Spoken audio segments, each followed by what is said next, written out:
Hi, ನಾನು ನಿಮ್ಮ ಪ್ರೀತಿಯ ಶಿವಕುಮಾರ್. 2026 ಕರ್ನಾಟಕ ಬಜೆಟ್ ಮಾಡಲಾಗಿದೆ. ಸಿದ್ದರಾಮಯ್ಯ ಸರ್ ಅವರು 17ನೇ ಬಜೆಟ್ ಮಾಡಲಾಗಿದೆ. ಈಗಿನ ಬಜೆಟ್ ಮೊತ್ತ 4,48,004 ಕೋಟಿ ರಾಜ್ಯದ ದೊಡ್ಡ ಬಜೆಟ್ ಆಗಿದೆ.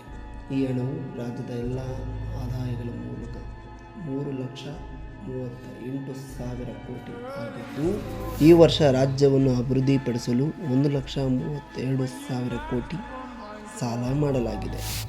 ಈ ಹಣವನ್ನು ಓಪನ್ ಮಾರ್ಕೆಟ್ ಬಾರೋಯಿಂಗ್ಸ್, LIC ಹಾಗೂ ಕೇಂದ್ರ ಸರ್ಕಾರದಿಂದ ಸಾಲ ಪಡೆಯಲಾಗಿದೆ.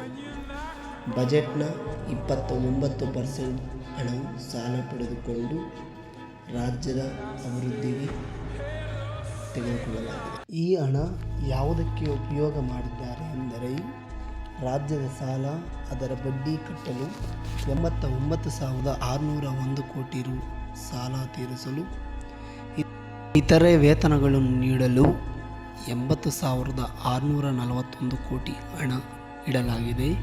ಸಾಮಾಜಿಕ ಯೋಜನೆಗಳು, ಪಿಂಚಣಿಗಳಿಗೆ ಹಾಗೂ 5 ಗ್ಯಾರಂಟಿಗಳ ನಿವಾರಣೆಗೆ 67,201 ಕೋಟಿ ಹಣ ಬಿಡುಗಡೆ ಮಾಡಲಾಗಿದೆ.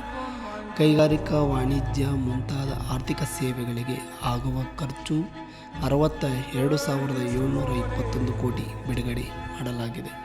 ಗ್ರಾಮೀಣ ಅಭಿವೃದ್ಧಿ, ಕೃಷಿ, ನೀರಾವರಿ ಮುಂತಾದ ಯೋಜನೆಗಳಿಗೆ 58,241 ಕೋಟಿ ಅನುದಾನ ನೀಡಲಾಗಿದೆ. ಶಿಕ್ಷಣಕ್ಕಾಗಿ 10% ಅಂದರೆ 44,800 ಕೋಟಿ ಅನುದಾನ ನೀಡಲಾಗಿದೆ. ಆರೋಗ್ಯ ಇಲಾಖೆಗೆ 17,920 ಕೋಟಿ ಅನುದಾನ ನೀಡಲಾಗಿದೆ.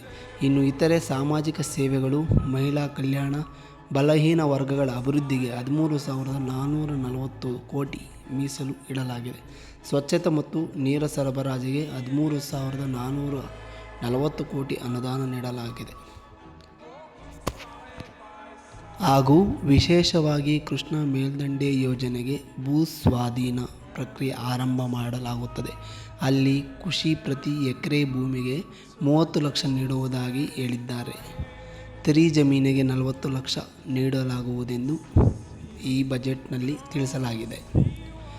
ತುಂಗಭದ್ರಾ ಜಲಾಶಯ 33 ಗೇಟ್ ಅಳವಡಿಕೆ ಈ ಬಜೆಟ್ನಲ್ಲಿ ತಿಳಿಸಿದ್ದಾರೆ. ಭದ್ರಾ ಮೇಲ್ದಂಡೆ ಯೋಜನೆಯಿಂದ 157 ಕೆರೆಗಳ ತುಂಬಿಸುವ ಕ್ರಮ ತೆಗೆದುಕೊಳ್ಳಲು ಈ ಬಜೆಟ್ನಲ್ಲಿ ತಿಳಿಸಿದ್ದಾರೆ. ಕೊರಟಗೆರೆ ತಾಲೂಕಿನಲ್ಲಿ 1.2 TMC ಜಲಾಶಯ ನಿರ್ಮಾಣ ಮಾಡಲು ಈ ಬಜೆಟ್ನಲ್ಲಿ ತಿಳಿಸಲಾಗಿದೆ. 234 ಕೋಟಿ ವೆಚ್ಚದಲ್ಲಿ 164 ಕೆರೆಗಳು ತುಂಬಿಸುವ ಯೋಜನೆ ಈ ಬಜೆಟ್ನಲ್ಲಿ ಇಟ್ಟಿದ್ದಾರೆ. ವೃಷಭಾವತಿ ವ್ಯಾಲಿಯಲ್ಲಿ 650 ಕೋಟಿ ವೆಚ್ಚದಲ್ಲಿ 119 ಕೆರೆಗಳಿಗೆ ಭರ್ತಿ ಮಾಡುತ್ತೇವೆ ಎಂದು ಈ ಬಜೆಟ್ನಲ್ಲಿ ತಿಳಿಸಿದ್ದಾರೆ.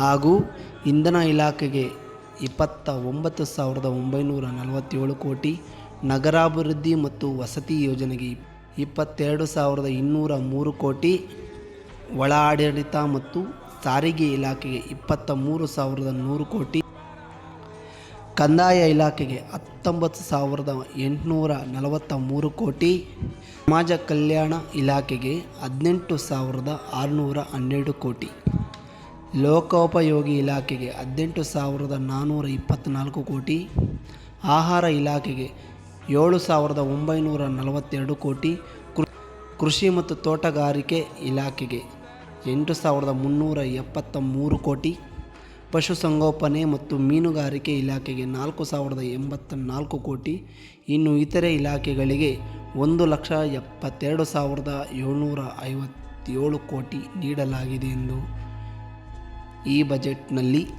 ತಿಳಿಸಲಾಗಿದೆ.